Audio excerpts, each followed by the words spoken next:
皆さんこんにちは。車いじりバカです。ご覧いただいている映像は、とある春の朝、日の出が早くなってきて朝寝ができなくなってしまった50代のおっさんが街をオープンカーでドライブしている様子です。今日は前半でこの様子をご覧いただきながら、私の中で勝手に始まりました車いじりバカを増やしてみようキャンペーンの動画をお送りしようと思います。どんなキャンペーンやねんという話なんですが、実は先日私の動画を見ていただいている視聴者さんから、ダディさんってめちゃくちゃ楽しそうに車いじってますよねって言われたんですよね。カメラに背中向けてても顔がにやけて楽しみながらやってるのが分かりますよねって言われました。実際ですね、私にやけてやってます。でそれを言われた時、バレてるなぁと思いました。私車に乗るのも大好きなんですが、まさに3度の飯より車いじりが好きで、それを趣味として生きております。私ですね、私の YouTube チャンネルの紹介文にも書いてあるんですけれども、車をいじることを考えると眠れません。同じ症状の方などに楽しんでいただければ嬉しいです。ということで動画をやってるんですが、今回の企画は、そんな車いじりバカの私が車いじりバカ人口を増やして、日本に私のような車いじりのことを考えると夜も眠れないような幸せ者を増やしてやろうというですね、壮大な野望のもとにお送りします。題して、車いじり始めてみませんか？めっちゃ楽しいよ。サブタイトルとして、とりあえずこっから始めてみましょう。です。それでは参りましょう。はい、まず一番最初にちょっと大事なお話からです。車いじりが趣味なんですと言って人に写真とか動画を見せるとよく聞かれることがあります。それは、それって大丈夫なんですか？やっていいんですか？資格とかいらないんですか？っていう質問です。実は我が国の法律には次のように書かれております。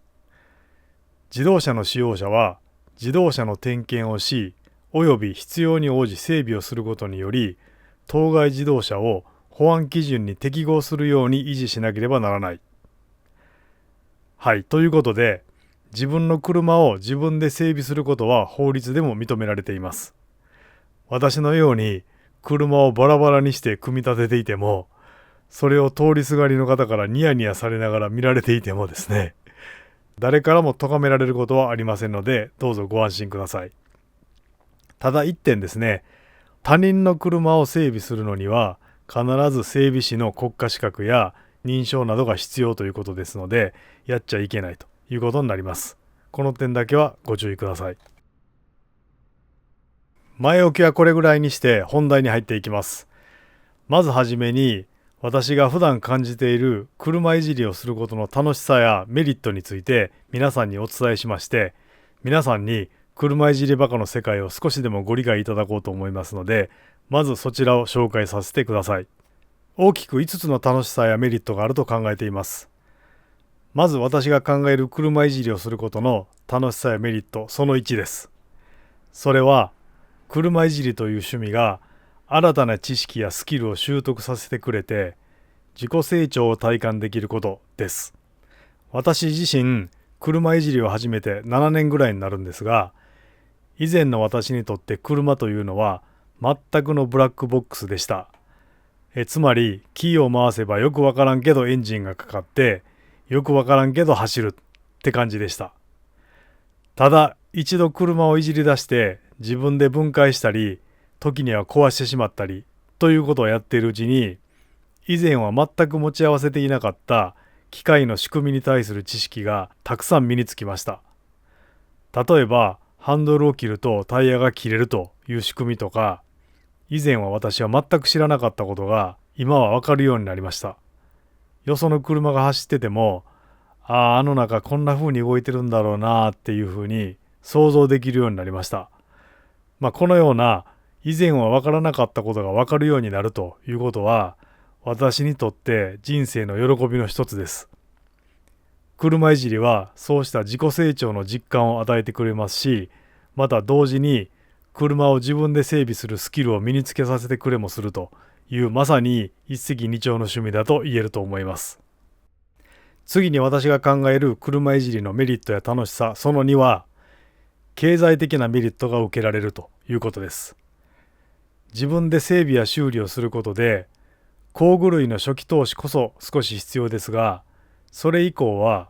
パーツさえ買ってくればプロに修理や整備をお願いするよりもはるかに安く済ませることができます。私根がケチなもんで実はこれが一番のモチベーションだったりします。時にはやってみたけど結局は失敗してパーツを買い直して逆に高くついたなぁなんてこともありますし、これはプロにお願いしないとなぁと思って自分でやった後にプロにお願いしちゃうなんてことがあって、結局高くつくということもあるんですけれども、その辺は楽しめたということと失敗は成功の母ということで私はマイナスと思ってません。全体的には大きくプラスになると思っています。またしっかり整備した車というのは燃費も良いですし故障も少なく最終的に投資に見合ったリターンをしっかり返してくれると思います。そういう意味で楽しみながら経済的にもメリットがあると感じます。車いじりって最高の趣味じゃないでしょうか。はい、次に私が考える車いじりのメリットや楽しさのその3はストレス解消になるということです。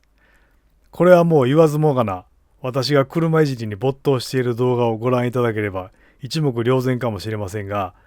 脇目も振らず一日中車の下に潜ってああでもないこうでもないとやっている時はもちろんめちゃくちゃ楽しいんですが、実はその最中は普段思い出したくもない嫌な仕事の話とか嫌なやつの顔とかそういうのは一切浮かんでこないんですよね。つまり完璧な現実逃避ができるということでめちゃくちゃストレス解消になります。時々やりすぎて妻からもゾンビみたいになってるでと言われるんですけれども、それでも一日中何もかも忘れて車いじりに没頭した後風呂に入ってビールなんか飲めやですね、もうそれはやめられません。ちなみに私はその風呂の前に自分でつなぎを洗濯するという仕事があるんですけれどもはい、それはいいです。そして車いじりのメリットや楽しさの4つ目はコミュニティとのつながりが得られるということです。私は自分で自分の整備の様子を YouTube に上げてたくさんの視聴者の方から毎回楽しいコメントを頂戴してそれを読んではせっせと返事を書いています。私はこれも一つのコミュニティまたは友達の輪だと思っていまして私にとっては本当に宝物です。どういうわけかいつも私がコメントに返事を書いていると決まって妻から今コメントに返信書いてるでしょと言われます。なんでわかったんって言うと妻からだって顔がにやけてるからすぐわかるよと言われる始末です。楽しくてしょうがないんですよね。友達の輪って本当に最高です。私は YouTube を始める前からミンカラという SNS をやっていてそこにもたくさん投稿しているんですがそちらでもお友達がたくさんいます。一度もお会いしたことないんですが毎回コメントで厳しいツッコミを入れてくださるもはや悪友もしくは戦友とも言えるような方も何名かいらっしゃって時にはコメントを見て笑いが止まらないなんてこともあります。そんな友達なかなかできないですよね。車いじりをしてそういった SNS に投稿したりすることでそんな友達ができたりします。本当に宝物だと思っています。めっちゃ楽しいです。そして車いじりのメリットや楽しさの最後5つ目は緊急対応力や応用力がつくということです。日頃自分の車をいじっていると遠出をして車が少し調子が悪くなったとしても全く動じません。タイヤがパンクしようが多少エンジンから白煙を吹こうがははーんこれはこうなったかなみたいな大体の想像がつきます。結局はレッカーなんてこともあるかもしれませんがちょっとした応急対応なんかは自分でできちゃうので緊急対応能力やサバイバル能力は格段に向上したと思います。また車いじりで得た機械や電気に関する知識は割と日常生活における他の機械などの故障やトラブルにも役立ちます。私は家にあるもので故障したものは大概自分で直してしまうようになりました。普段は私の車いじりバカ具合を生温かい目で見ている妻も、これだけは役に立つと認めてくれているようです。もっとも妻がそろそろ買い替えたいと思っているようなものまで直しちゃうので、そこは若干嫌がられてはおります。はい、いかがでしたでしょうか。車いじりに全く興味がなかった方も、ちょっとはやってみようかなという気になっていただけると嬉しいです。皆さんどうぞこちら側へ来てください。はい、それでは次にどこから始めたらよいかというところをご説明しようと思います。まずは車いじりをする上で最低限揃えておいた方が良いものについて紹介し、車いじりバカの感染拡大を狙っていこうと思います。はい、まず揃えたいのが工具ですね。私はこのトネさんのメカニックセットだったかな、車いじりはこれさえあればできるみたいなのを7年前に買いました。それからずっと愛用してるんですが、これでほぼほぼできない整備はないと思います。なのでこれから車いじり病に感染されて始められる方は、こういうセット品を買われるのがおすすめだと思います。ここまで大きなセットはちょっとなぁという方は、もっとコンパクトなセットもありますので、ソケットレンチですとかドライバーなど最低限のものが入っているものを用意されると良いと思います。ちなみに私が持っている工具を紹介した動画は別途上げていますので、概要欄にリンクを貼っておきます。そして次に最初に揃えたいものはジャッキと馬ですね。ジャッキは車載でもついているパンタジャッキでも事足りることが多いですが、私はこのフロアジャッキを愛用しています。これホームセンターで買った安物なんですが、十分に使えています。1点ご注意いただきたいのは耐荷重ですね。2トンとか3トンとか書いてありますので、ご自分の車の重量を調べてみて、若干大きめのジャッキを買われるのが安心と思います。私は基本的に軽自動車しかいじりませんので、2トンジャッキでやっています。あと私のようにフロアジャッキを買われる方で、車高の低い車にお乗りの方は、低床タイプというスタート時点の地上からの位置が低いものを選ばれるのが良いと思います。私のこのジャッキはノーマル車高の旧型コペンならこのままギリギリ上げられますけれども、ビートはもう全然入りません。次にジャッキとセットで揃えたいのが馬ですね。正式名称はリジットラックと呼ぶみたいです。私は狭い家でしかも屋外でやってますので、こういった折りたためるタイプを使っております。コンパクトにしまうこともできるし、使用していて不安に思ったことは一度もないです。もう一組持っているこちらのような畳めないタイプは場所を取るのでなかなか面倒です。ちなみに馬は2本1組で売られていることが多いので、ひとまず2本1組あれば大抵のことはできると思います。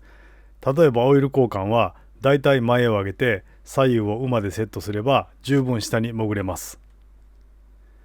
ジャッキとセットで揃えたいのが輪止めです。私はこれもこういう折りたたみタイプを使っています。これも場所を取らないので、私のような狭い家に住んでいるものは大変助かります。あと細かいところで言うと、汚れを拭いたりするのに使う紙のウエス、いわゆるペーパータオルですね。これはキッチンペーパーなどで代用されても良いと思います。あと汚れを落としたりするのに必要なのがこのパーツクリーナーです。私はネットでだいたい1本200円台とかそういうのを使っています。これで十分だと思います。車をいじるとどうしてもオイルや汚れは洗い流さないといけない場面が多くなりますので、これも必須かなと思います。そして手袋ですね。私はいくつか使い分けたりしていますが、最近はもっぱらこのニトリル手袋を使っています。そんなに高くないですし、ある程度丈夫で手を汚れから守ってくれます。素手で車をいじると爪の間ですとか爪の周辺が真っ黒になって手を洗ってもなかなか取れないので、私は手袋は必須だと思ってます。ただこの薄手のニトリル手袋は手の保護にはあまりなりませんので、例えば車の下回りですとか狭いところに手を突っ込むような場面は手を傷つけてしまう可能性がありますので、軍手ですとか薄手の手袋を使っております。はい、こんな感じでしょうか。これだけあればひとまずオイル交換ぐらいはできると思います。今オイル交換ぐらいと言いましたけれども、オイル交換って実は車整備の中でもかなり重要だと思います。車のコンディションや寿命にものすごく影響するものなので、自分でオイル交換ができるだけで十分車いじりを自分でやっている、また趣味でやっていると言えるレベルだと思います。未体験の方、ぜひこちら側へ来てください。そして車いじりバカに感染された日には、私の動画をうんうん言いながら見て、ぜひコメントください。お待ちしております。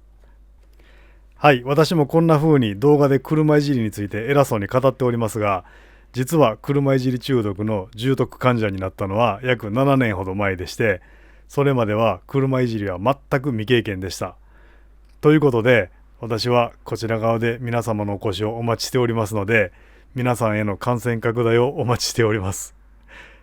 今日も最後までご視聴ありがとうございました。動画作りの励みになりますので、チャンネル登録と高評価をお願いします。それではまた。